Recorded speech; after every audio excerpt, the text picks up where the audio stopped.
We're the forgotten feast. All right, gather round, if you dare. Let me spin you a tale of disrespect, consequence, and things that lurk in the shadows. This won't be a gentle story, it's one that will creep into your bones and whisper in the dark corners of your mind. Prepare yourselves, for the night is long, and the veil between worlds can be thin. In the year 1987, in a forgotten corner of a town known as Blackwood Creek, nestled amongst ancient, gnarled oak trees and houses that groaned with age, lived an old man named Silas. Silas was a creature of habit and tradition, his life woven with the threads of generations past. He lived alone in a small, cluttered cottage, its walls lined with faded photographs and trinkets that held stories only he remembered. Blackwood Creek was a quiet place, where the loudest sounds were often the rustling of leaves or the distant hoot of an owl. But on the 15th of October, the silence was often pierced by the murmur of voices and the flickering glow of candles. This was the night of the ancestral feast, a time when the residents of Blackwood Creek would lay out offerings for the spirits of the departed, those who had died without kin or who wandered the earth unremembered. It was a solemn tradition, born from a deep-seated belief that honoring the past kept the present safe. Silas, more than anyone in Blackwood Creek, held this tradition sacred. His own mother, a kind and gentle soul, had been tragically taken years ago, a victim of a brutal robbery. The memory of her loss fueled his reverence for the departed and his deep-seated disdain for those who stole from others, living or dead. On this particular 15th of October, Silas had meticulously prepared his offering. A small table was set up by his front gate, laden with freshly baked bread, sweet pastries, and a steaming bowl of fragrant stew. The air around it was thick with the sweet scent of incense, a smoky invitation to the unseen guests. As dusk began to settle, casting long, eerie shadows across the street, a figure emerged from the deepening gloom. His name was Jake. Jake was a recent arrival in Blackwood Creek, a drifter with a history as murky as the creek itself. He had a swagger that bordered on arrogance and a cynical disregard for the traditions of the townspeople. Rumors had already begun to circulate about his past, whispers of petty theft and time spent behind bars. Silas watched as Jake approached his offering table, a smirk playing on his lips. Well, what have we here?"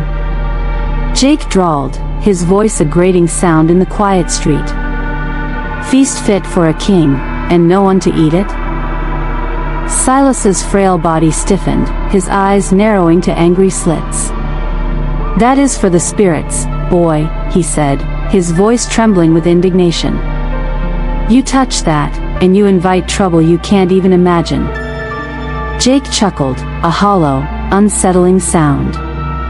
"Spirits? You old folks are all the same, clinging to your superstitions. Dead is dead, Silas. They don't need your stale bread." He reached out a hand, his fingers hovering over a plump pastry. "Get away from that," Silas cried, his voice rising to a shaky roar. "You thieving scoundrel. Prison didn't teach you a thing, did it? Get out of here before you bring their wrath down on you."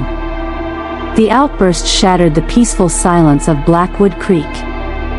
Lights flickered on in nearby windows, and curtains were cautiously pulled back.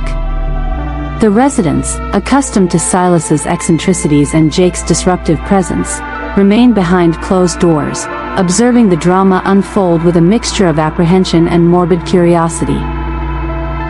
Jake, emboldened by Silas's fury, grabbed the pastry and took a large, defiant bite. Crumbs fell onto the sacred offering table, a blatant act of disrespect.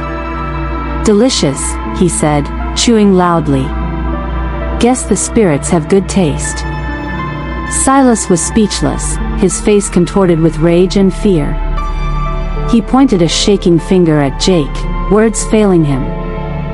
Finally, with a frustrated groan, he turned and retreated into his cottage, slamming the door behind him. Jake laughed again, a harsh, triumphant sound. "Crazy old man," he muttered, spitting a piece of pastry onto the ground. "Mumbo-jumbo and old wives' tales." He was pleased with himself. Silas, the town's resident busybody, had been spreading rumors about his past, making it impossible for him to find work in Blackwood Creek. Every door he knocked on was met with suspicion and hushed whispers about his criminal record. He was hungry, broke, and resentful. Seeing Silas's carefully prepared offering had ignited a spark of malicious intent. He wanted to provoke the old man, to make him suffer the same frustration and helplessness he felt. Silas was known for his peculiar habits. Just last week, he had spent a small fortune on a spirit cleansing ceremony, filling the air with chanting and the pungent smell of herbs, keeping the entire neighborhood awake. Jake, who lived in a cheap, run-down rooming house nearby, had been particularly annoyed by the constant noise. This act of desecration felt like a fitting act of revenge. As Jake walked away from Silas's cottage, his stomach full of stolen pastry and his heart filled with smug satisfaction, he didn't notice the subtle shift in the atmosphere. The air, which had been cool and crisp, now held a strange, heavy stillness. He had only gone a few steps when he felt a sudden, biting cold wash over him. It wasn't just a chill, it was an unnatural cold, one that seemed to seep into his very bones. Before he could react, a bucket of icy water was thrown from behind him, drenching him from head to toe. "You unholy wretch!" Silas's voice, now laced with a chilling intensity, rang out from his doorway. "That's blessed water, meant to cleanse you of the evil you carry." Jake spun around, sputtering and shivering. The water, however, didn't smell like clean water. It had a foul, stagnant odor, like something that had been left to rot. "What the hell did you throw at me, old man?" he demanded. Silas stood in his doorway, his eyes gleaming with a strange, almost fanatical light. "The water of the creek, boy. Where the forgotten lie. It clings to those who disrespect the dead. You're insane." Jake yelled, his voice hoarse with anger and the sudden chill. "You're a crazy, superstitious old fool." "And you are a thief," Silas retorted, his voice surprisingly steady. "A thief who has stolen from those who have nothing left to give. You think death is the end? You think they cease to exist? They are everywhere, boy, watching, waiting. And you have just invited their attention." Silas's words, delivered with such conviction, sent a shiver down Jake's spine despite his bravado. He had always scoffed at such things, but there was something in the old man's eyes, a depth of belief that was unsettling. Still, his pride wouldn't allow him to back down. "You'll regret this, old man," Jake snarled, pointing a trembling finger at Silas. "You'll beg for my forgiveness one day. You'll crawl on your knees." "I'll be waiting," Silas said, his voice a low, ominous whisper. With a final, frustrated grunt, Jake turned and stalked away, the cold water clinging to his clothes and the unsettling feeling of being watched prickling the back of his neck. As the night deepened, Blackwood Creek fell silent once more. The wind whispered through the trees, carrying with it the faint scent of incense and something else, something cold and unseen. Jake, still fuming, made his way back towards his rooming house. The streets were deserted, the only light coming from the occasional flickering street lamp. The air grew colder with every step, and the unsettling feeling intensified. He kept glancing over his shoulder, half expecting to see Silas or perhaps something else lurking in the shadows. He reached the alleyway that led to his rooming house, room 13, on the third floor of a dilapidated building. The alley was particularly dark, a narrow passage between two brick walls, the only light filtering down from the street lamp at the entrance. As he stepped into the alley, he felt a sudden, sharp cramp in his stomach. The pastry he had eaten, combined with the cold water, was clearly disagreeing with him. He quickly found a secluded spot in the shadows and relieved himself, muttering curses under his breath about Silas and his blessed water. As he finished and pulled up his trousers, he noticed something peculiar. On the damp ground, illuminated by the faint light from the street, were two distinct shadows, moving independently of his own. One was his own, elongated and distorted by the low light. The other was a tall, slender shadow, swaying gently as if in a breeze that wasn't there. A prickle of unease started in the pit of his stomach. He looked around, but the alley was empty.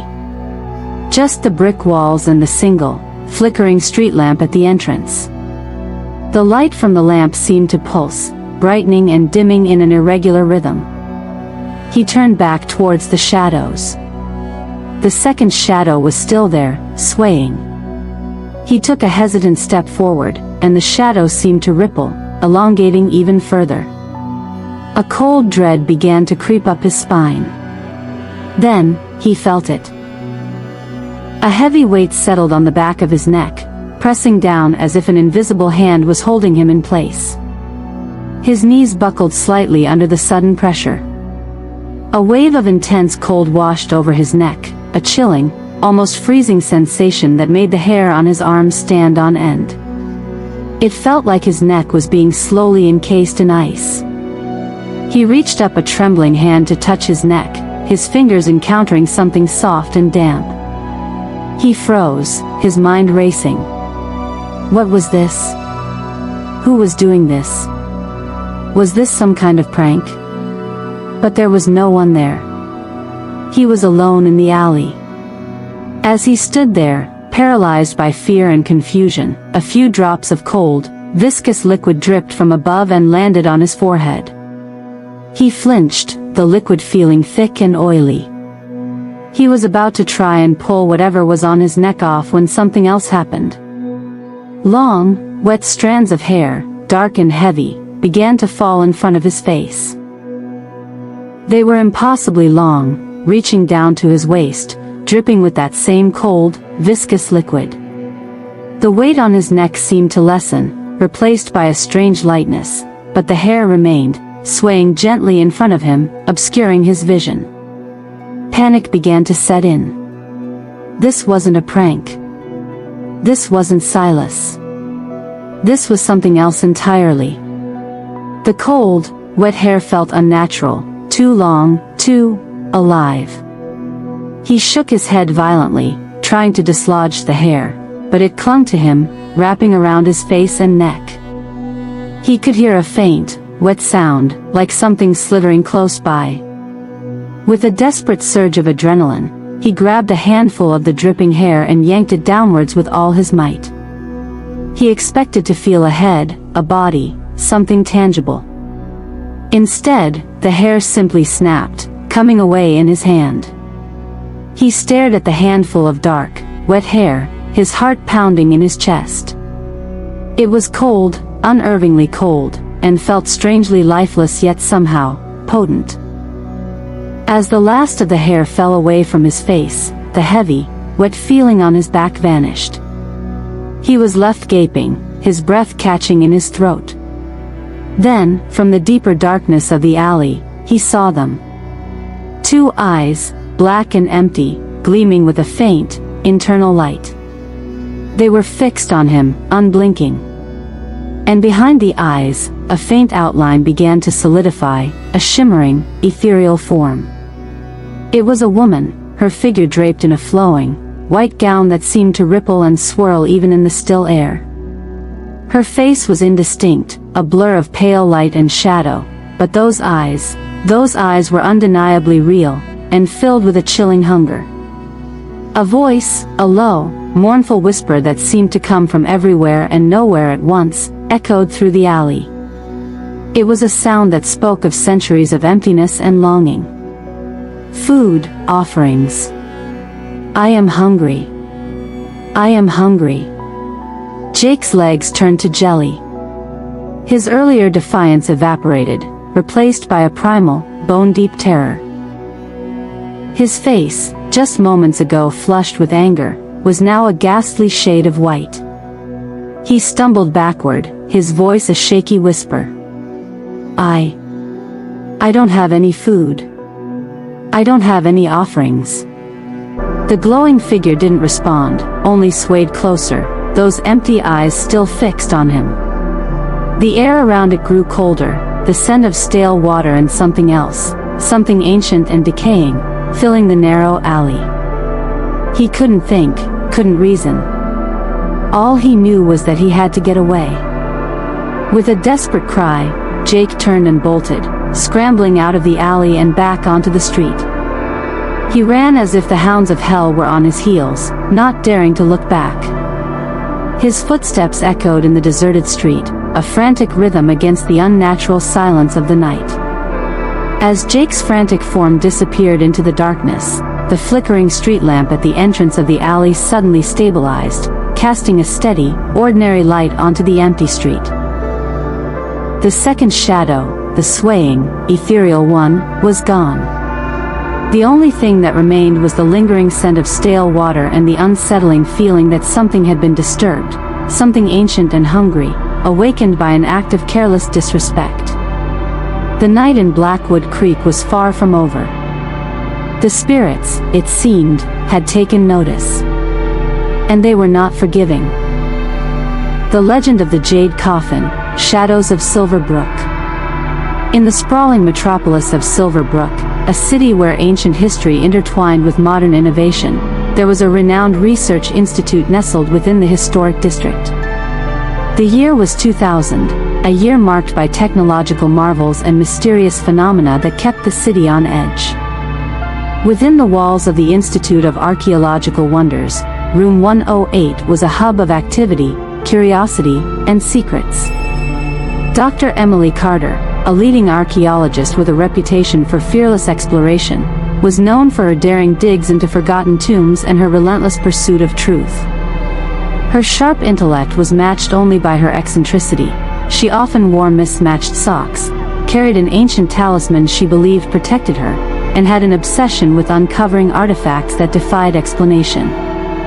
Her closest confidant and assistant, Jason Miller, was a tall, lanky historian with a quick wit and a mischievous grin. He was also a tech genius, able to hack into systems, decode ancient scripts, and troubleshoot any device with ease. Despite their differences, they shared a passion for uncovering the past, and a love of adventure. One chilly autumn morning, Emily burst into room 108, her face flushed with excitement and frustration. She was clutching a thick folder filled with photographs, notes, and sketches. "Damn fools," she snapped, her voice sharp but tinged with amusement. She roughly grabbed Jason by the collar and pulled him close, eyes blazing with the thrill of discovery. "They've made a mess of the dig, and now we're the ones who have to clean up their mess. You've got time to mess around with your silly projects, but not enough to finish your thesis. Come on, Jason. Focus." Jason chuckled, rubbing the back of his neck. All right. I get it. I've been distracted. But you know I'm good at finding secrets. You just have to let me do my thing." Emily rolled her eyes but couldn't hide her smile. "You're impossible. Still, I need your brain on this. We're about to uncover something that could change everything, a relic buried for centuries, with powers we barely understand. But first, you need to finish your thesis, or I'll have to do it for you." Jason grinned wider. "Deal. But I might need a little help with that relic, too." She handed him a photograph of a small, intricately carved jade coffin. It was unlike any artifact they'd seen before, delicately decorated with symbols that shimmered in the faint light. Rumors had circulated that the relic was cursed, that anyone who disturbed it would face terrible consequences. But Emily's insatiable curiosity drove her onward. She was determined to uncover its secrets. Meanwhile, lurking in the shadows was Oliver, a mischievous, playful spirit who had been bound to the jade coffin for over a century. His existence was a mystery even to himself. Once a powerful guardian of ancient secrets, Oliver had been sealed inside the coffin by a spell cast long ago to contain an evil force. Now, with the relic unearthed, Oliver saw an opportunity. Could he break free and regain his freedom, or was this just another game of fate? As Emily and Jason prepared for their investigation, Jason's phone buzzed. He looked at the screen and saw a notification, Mission Level 10. His eyes widened. Looks like the universe is telling us to get serious. There's a report about a sealed tomb and some strange thefts happening downtown. Seems our mystery just got a lot more complicated. Emily's brow furrowed. That's no coincidence. We've just uncovered a relic linked to an ancient curse. If those thieves have opened it, we're in serious trouble. Let's go. Time to see what's really lurking behind the scenes. The city's underbelly was a maze of forgotten tunnels, abandoned subway stations, and underground vaults. Emily and Jason descended into the depths of Silverbrook, navigating through dark corridors lit only by flickering fluorescent lights. They arrived at the site of the recent excavation, a sealed crypt beneath the Silverbrook Museum, an old building with a history stretching back centuries. The entrance had been hastily opened, and the air was thick with a mix of dampness and foreboding. Police barricades blocked the way, but Emily, with her reputation and expertise, managed to convince the officers to let her inside. Stay back, instructed Officer Reynolds, a grizzled policeman with a no-nonsense attitude. This place is unstable. We don't know what's inside. Inside, the chamber was dim and oppressive. The walls were adorned with ancient symbols, some glowing faintly with a reddish hue. The centerpiece was the jade coffin. Its lid shattered, the contents spilled across the stone floor. Emily stepped forward carefully, her heart pounding. She examined the broken lid, noticing the strange symbols etched into the surface. One symbol, a red, swirling pattern, caught her eye. It looked familiar, like a seal from her research. Suddenly, a gust of wind swept through the chamber, causing the candles to flicker and the shadows to dance. A faint whisper echoed in the silence, like a voice carried on the wind, barely audible yet filled with urgency. It was Oliver, the playful spirit, trying to communicate. His translucent form flickered into view, eyes pleading with Emily. Emily, Oliver's voice echoed in her mind, the curse is unleashed. You must reseal the relic before it's too late. Jason stared, wide-eyed. Is that a ghost? Not just a ghost, Emily whispered, her voice trembling yet determined. That's Oliver, the spirit of the sealed relic. Someone has broken the seal, and now chaos is about to spill out. Outside, sirens blared, more police arriving to secure the scene. Emily knew she had to act fast.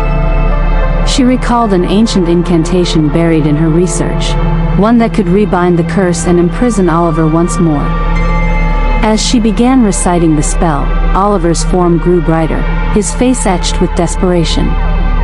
You must find the missing artifact, the jade amulet. Without it, the curse will spread beyond this city, destroying everything in its path. Meanwhile, Jason inspected the scattered relic fragments.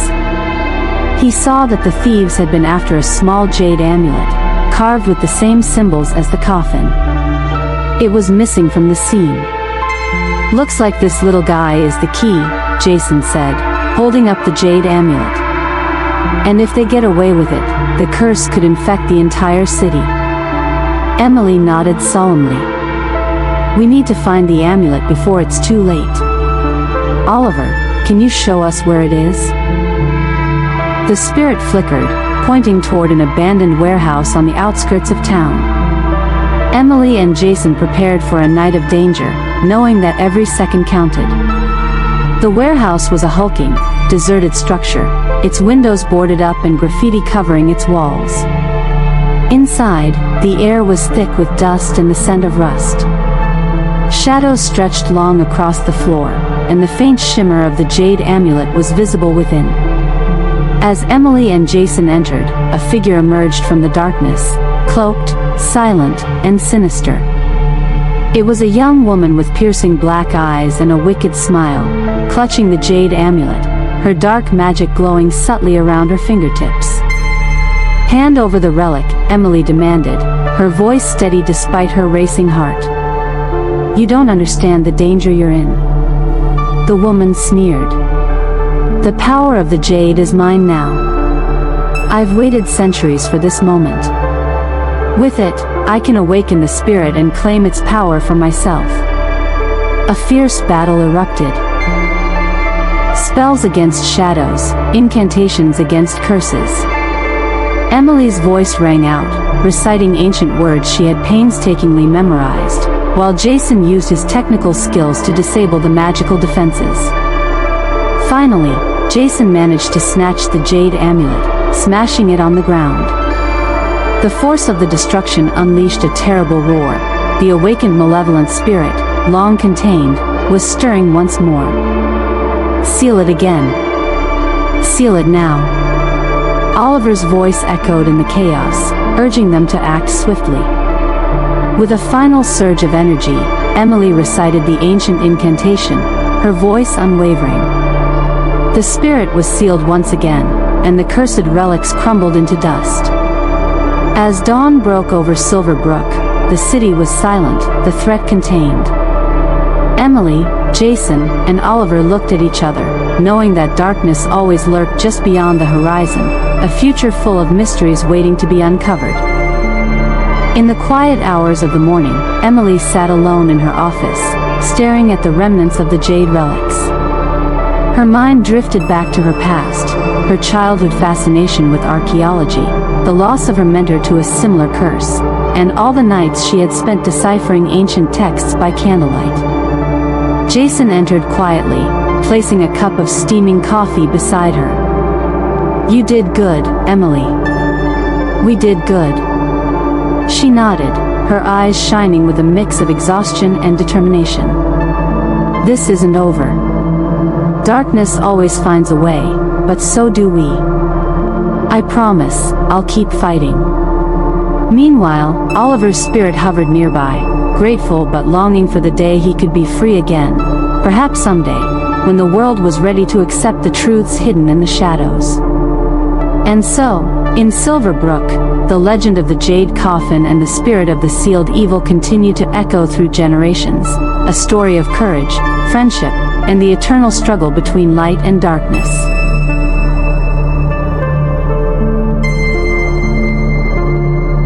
The white bone line in the dark night. In the biting cold of the winter of 1987, I, a renowned investigative journalist, ventured into the abandoned grounds of Blackthorn Hospital, a place long forgotten, yet still evoking fear in the hearts of those who knew its dark history. The rumors about restless souls, mysterious whispers, and inexplicable supernatural phenomena made it impossible for me to resist the urge to explore to the fullest. I stepped through the old iron door, revealing a long, dark, and dusty corridor, filled with the smell of dampness, mingled with the scent of blood and metal. The peeling walls, the deep stains of dried blood on the cracked cement floor, seemed to still hold the crimes of the past. I carefully turned on the flashlight, the weak light piercing through the darkness, illuminating each of my footsteps on the old, worn floor. The deeper I went in, the more clearly I felt the presence of wandering souls. Whispers, soft cries, like echoes from the dead reverberating from the darkest places. My mind was thus drawn into the mysterious tales that the ancients told about this place, about blood-soaked secrets, ancient rituals, and souls bound in a hellish realm. Just a few minutes later, I arrived at an old iron door, engraved with strange symbols, reflecting the flickering light of the flashlight. When I opened the door, I saw a small room, drenched in blood, filled with shattered bones, old, decaying medical instruments scattered everywhere. In the center was a stone altar, covered in dried blood and strange symbols faintly glowing in the dark. In that moment, I saw a ghostly flow, a stream of white bones, sparkling like snow, rising from the ground, swirling into an endless ghostly river. On it, I saw the silhouette of Elizabeth Carter, the young nurse who once worked here, now just an ethereal form, her skeletons floating like a white glacier, hollow and glowing eyes, a gaze filled with unending sorrow. Not stopping there, another figure appeared in the darkness, tall, cloaked in black, with eyes glowing red like embers, the embodiment of a demonic soul, a dark creature born from the sins and mysteries of this hospital. It emitted a terrifying hiss, like the sound of dry leaves, echoing everywhere, threatening me. "You have come at the right time," it whispered, its voice like the wind whistling through the old stone crevices. "You want to know the truth, but you will have to pay a heavy price." In an instant, Elizabeth's white bones ignited, emitting a brilliant light, like a flood of ice and snow, surging towards the darkness. Her bones were like glaciers, shimmering, rolling like a river of white fire, crashing into the dark creature. It howled, resisting in despair, then dissipated into the thick black smoke, vanishing into the cracks of the ancient room.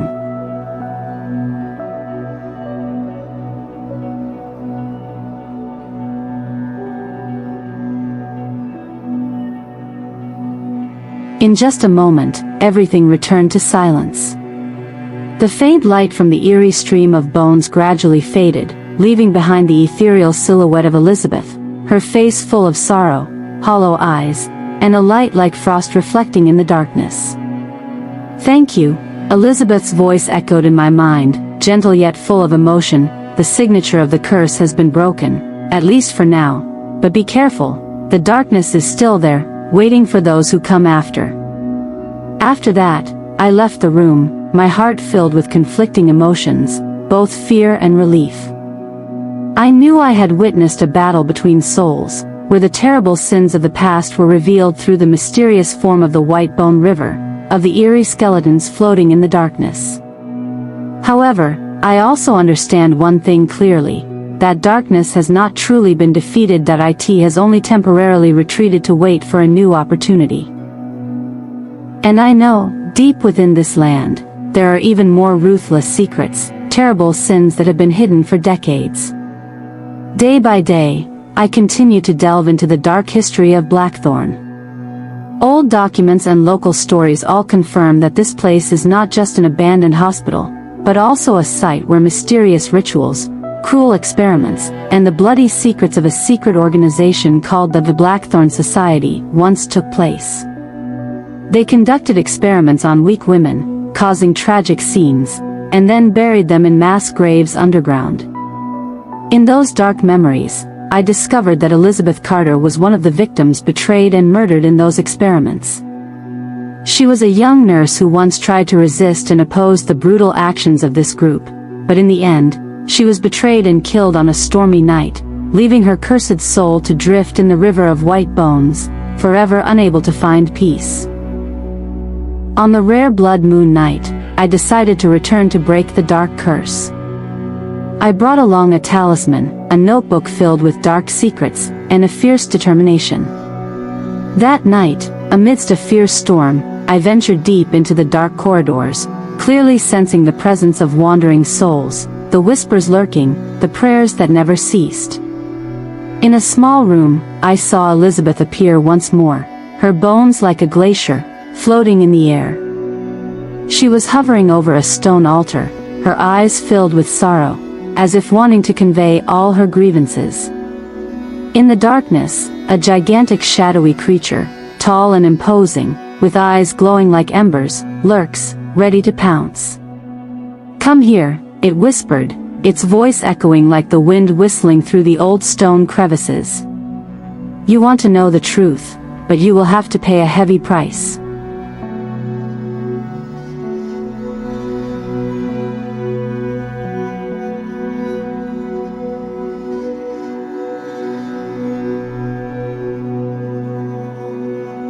In an instant, Elizabeth's bones ignited, emitting a brilliant light.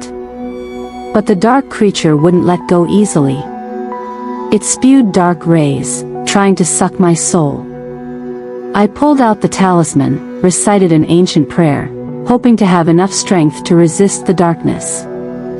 The stream of Elizabeth's bones surged like a flood of ice and snow, rushing towards the darkness, colliding violently to create a loud explosion, then vanishing into the thick black night. The dark creature howled, then vanished into the cracks of the ancient room, leaving behind a terrifying silence.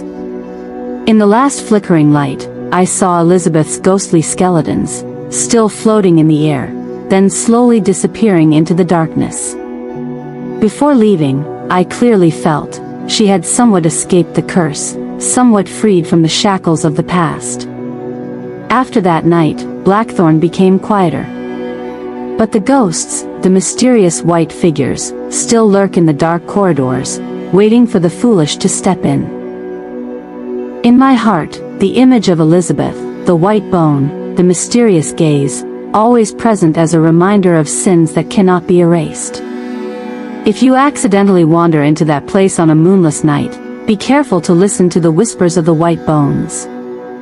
You might see the shadow of Elizabeth, an ethereal soul, drifting in the white frozen river, her eyes hollow like the light of an endless winter, waiting for forgiveness, for liberation.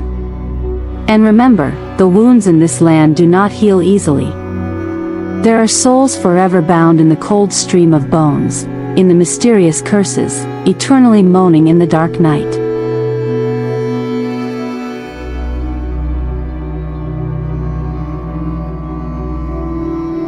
The Haunting of Shadow Ridge. Once shrouded in the warmth of familiarity, Shadow Ridge lay beneath a pall of ancient trees, their gnarled branches clawing at the sky. It had been 10 years since Victor and Elise had left their hometown, a decade spent far away under the weight of dreams yet unrealized. As the couple returned on a tempestuous autumn evening, an uneasy fog enveloped the place once perceived as a sanctuary. Victor quickened his pace as they approached the overgrown path leading to his childhood home, its once vibrant colors dulled by neglect. The air was still, save for the sound of rustling leaves and the occasional distant hoot of an owl. Memories flooded in with each step, laughter shared in sunlit gardens, cozy winter nights by the fireside. But now, as he crossed the threshold of the rusty gate, the house loomed before him, a specter of its former self, cloaked in thick mist and shadows. Elise gripped his hand tighter as they stepped into the yard, the chill of the evening wrapping around them. A low growl emanated from the shadowy corner near the kitchen, a shadow wrought with a jet-black dog. With a sudden bark, the creature lunged at Elise, knocking her off balance. Stumbling, she cried out in fear as Victor hurried to pull her aside. The dog bolted out of the yard, barking as though it were heralding some unseen danger. "That is Raven," Victor exclaimed, recognition dawning on him. "My parents had him while we were gone, for protection. God knows if he's forgotten us too." But the growling seemed to echo a deeper fear, reverberating against the hollow of the house around them. Inside, they were greeted by the dim light of oil lamps. The walls, once painted with tenderness, now wore a blanket of dust and despair. As they exchanged pleasantries with his parents, Julia and Harold, Elise sensed a heaviness in the air. "Something's not right here, Victor," she murmured, glancing at the ghostly figures of his parents who looked both relieved and haunted. "Why does Raven keep acting this way?" Julia asked, her voice wavering. "The last few nights, he has been restless. He howls as if sensing something lurking in the shadows." Victor's brow furrowed. "You mentioned an owl. You said you saw it here every night?" Julia nodded, her face pale. "It's been watching us from the trees, its eyes like twin embers. I don't think it's an ordinary bird." "It felt like it was," she trailed off, casting a shadowy glance toward the window. As Victor and Elise settled into their old rooms, the unsettling murmurs of the past swirled around them like a thick fog. Whispers in the walls seemed to echo lost secrets, pricking their skin with unease. That night, the house creaked and moaned, waking them from a fitful sleep. Victor remained restless, pacing the dimly lit halls. Through the window, he spotted the owl perched ominously atop an old oak, its eyes piercing the night. A shiver coursed down his spine, and he retreated to bed beside Elise. "Did you hear that?" she asked suddenly, her breath foggy with fear. Victor nodded. "I did. It sounded like ravens howling, but different." They listened as the mournful howls morphed into a haunting melody, luring them into a restless slumber. In the grip of nightmares, visions of shadowy figures lingered, gliding through their minds, haunting the borders of their consciousness. In the morning, discussions of selling the family estate arose, but Victor's resolve to stay deepened. He wished to breathe life back into the house, to uproot the darkness that had consumed it. Days turned into weeks, and each evening felt heavier than the last. Raven's howls grew more frantic, intertwining with the whispers that echoed through the night. Each time Victor would investigate, he would catch a fleeting glimpse of shadowy figures dancing just beyond the perimeter of the property, darting into the underbrush. One stormy evening, a fierce wind howled through the trees, rattling the windows of Shadow Ridge. Victor, unable to ignore the drawing toward the woods any longer, slipped into a coat, and eased out of the door, the storm roaring around him. The trees loomed above, dark and twisted, their branches stretching out like skeletal fingers. As he ventured deeper into the forest, he felt a suffocating presence. The air thickened, and an electric charge surged, coaxing him deeper into the heart of Shadow Ridge. Suddenly, he stumbled upon a clearing, illuminated by an eerie glow. In the center lay an ancient stone altar, glistening with something he dared not touch. It called to him, a whisper entwined in the wind. "Free us." Chilled to the bone, Victor stumbled back, dread clawing at him. He turned to flee, but the shadows surged, morphing into dark figures that seemed to dance around him, leering with hollow eyes. "No!" he shouted, pushing against the weight of the shadows closing in, but they wove tighter, their whispers escalating into a cacophony of despair. "Leave me!" He dashed back towards the house, the wind at his back pushing him forward, his heart racing. Once inside, he breathlessly relayed what he'd experienced. "There's something in those woods, something lost. We need to leave this place." Julia and Harold exchanged glances. "Our family, we've been tied here, Victor," his mother whispered, her voice shaking. They were not just guardians of the property but perhaps of secrets buried long ago. The owl returned each night, now sitting right outside the bedroom window, its eyes blazing like twin stars. Raven's howls took on a pained tone, urging them toward the truth awaiting beneath the roots of Shadow Ridge. Driven to unearth this darkness, Victor prepared to uncover the mysteries buried within the woods. With Elise by his side, armed with courage and determination, he ventured outside again, the owl leading the way. As they neared the clearing, Thunderheart rumbled overhead, shaking the ground beneath their feet. "I won't back down," Victor declared, summoning every ounce of strength to face the horrors awaiting them. Just then, Raven broke free from the grasp of his parents, rushing to their side, barking furiously at the shadows that emerged in full force, swirling and twirling with voices from beyond the grave. "Free us!" they cried in unison, a symphony of desperate souls bound to Shadow Ridge. Victor's heart raced with adrenaline as he stepped forward.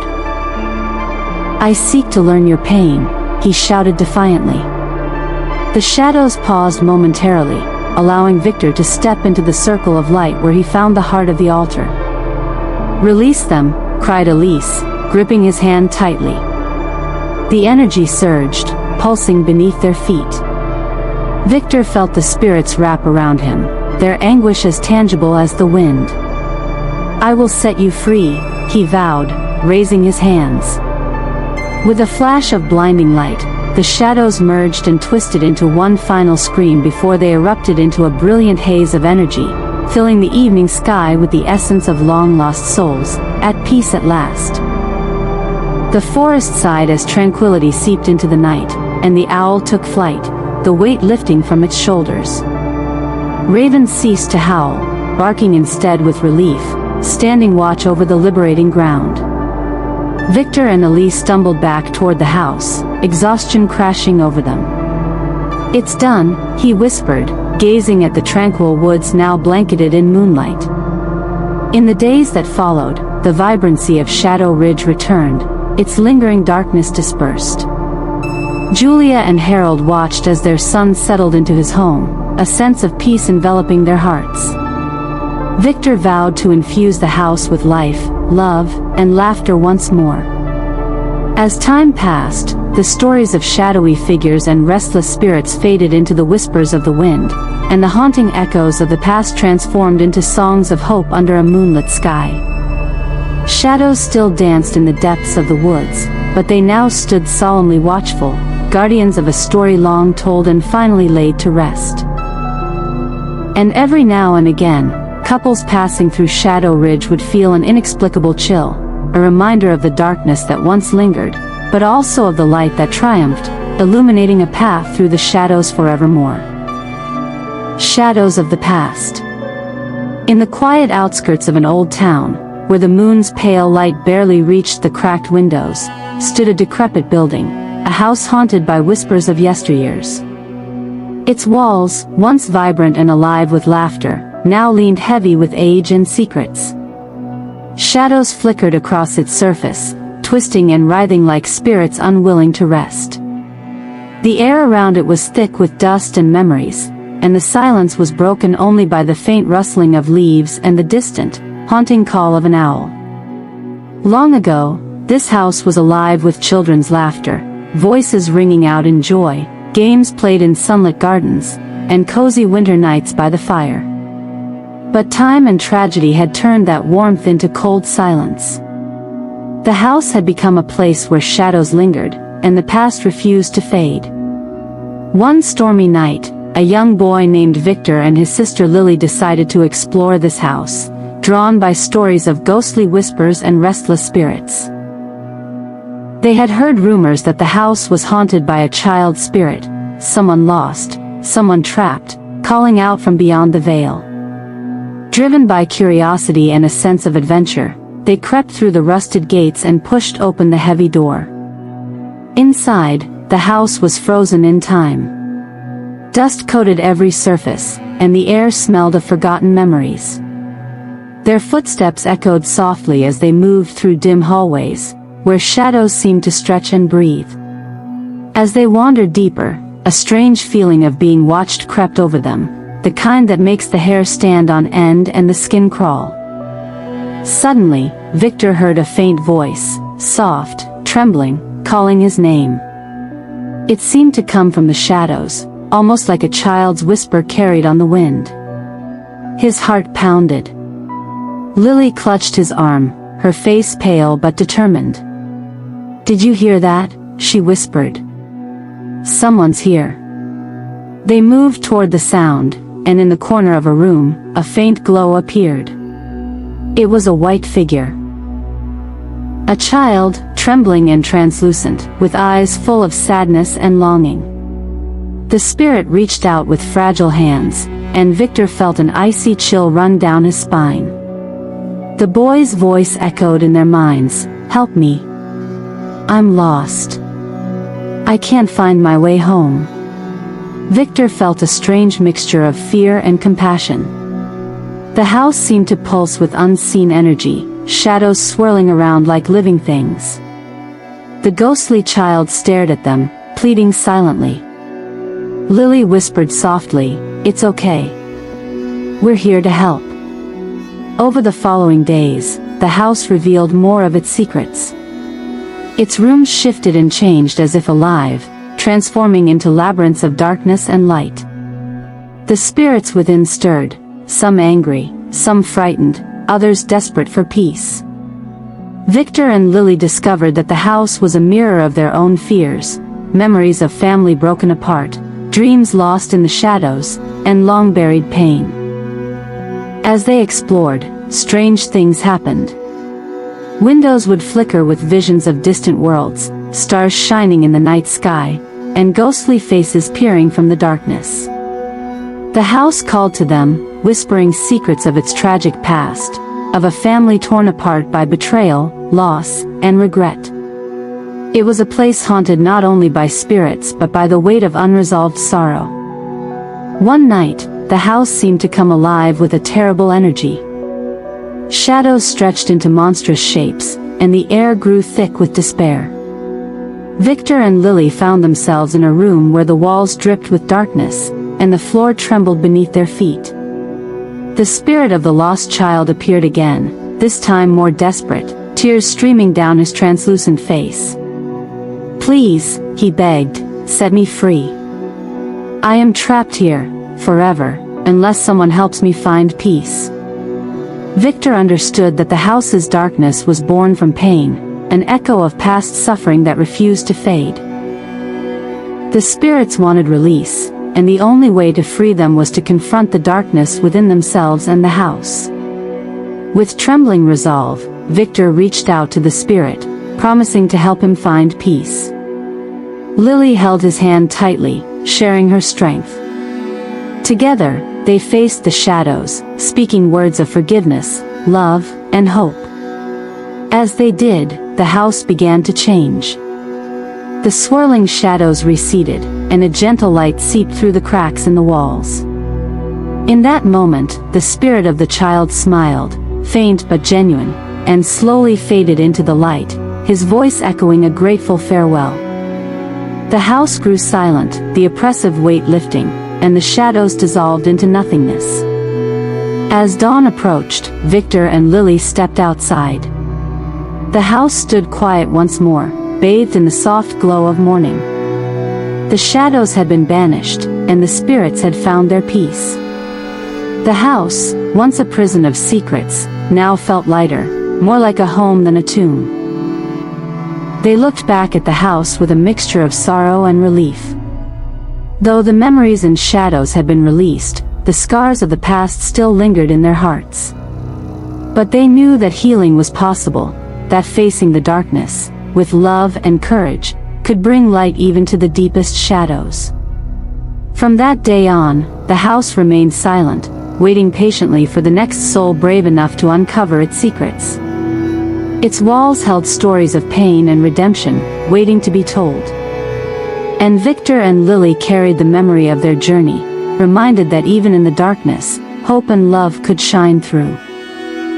The shadows of the black shoes. There was an old house at the edge of town, shrouded in darkness and mystery. By the door, there sat a pair of black shoes, scuffed, worn, with strange markings that looked like claw marks or fingers pressed into the leather.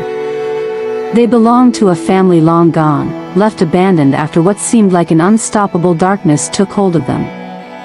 Yet, somehow, those shoes remained, silent witnesses to the secrets buried deep inside. Long ago, that family had loved each other fiercely. The mother and father, children laughing, sharing stories. But something changed. Over weeks, the warmth faded. The house grew cold, strange noises echoed at night, and shadows seemed to stretch longer than before. The family began to drift apart, their love slipping away like grains of sand through their fingers. And then, one day, everything shattered. The house became a place of whispers and secrets. It was as if the walls themselves remembered what had happened. The pain, the betrayal, the fear. The house shifted, almost alive, like a system gone haywire. It pulled at the minds of those inside, twisting their perceptions, trapping them in their own memories. The wind outside howled like a mournful cry, carrying whispers that sounded like voices lost in the dark. Linda and Lila, two sisters living in the nearby town, had heard the stories, the rumors of the haunted house and the strange black shoes left at the door. But curiosity drew them closer. One cold evening, they decided to explore, to uncover what secrets the house might be hiding. As they stepped inside, the air was thick and heavy, filled with dust and memories. Their footsteps echoed in the emptiness, and the house seemed to breathe around them. Shadows flickered at the edges of their vision, and the temperature dropped suddenly. It was as if the house was watching, waiting. Then, Linda heard it, soft, almost a whisper, calling her name. It was faint at first, like the wind curling around her ears, but then it grew clearer. The voice was familiar yet distant, desperate to be heard. She froze, heart pounding, trying to make sense of the sound. Was it real? Or just her imagination? Lila looked at her sister with wide, worried eyes. "Did you hear that?" she whispered.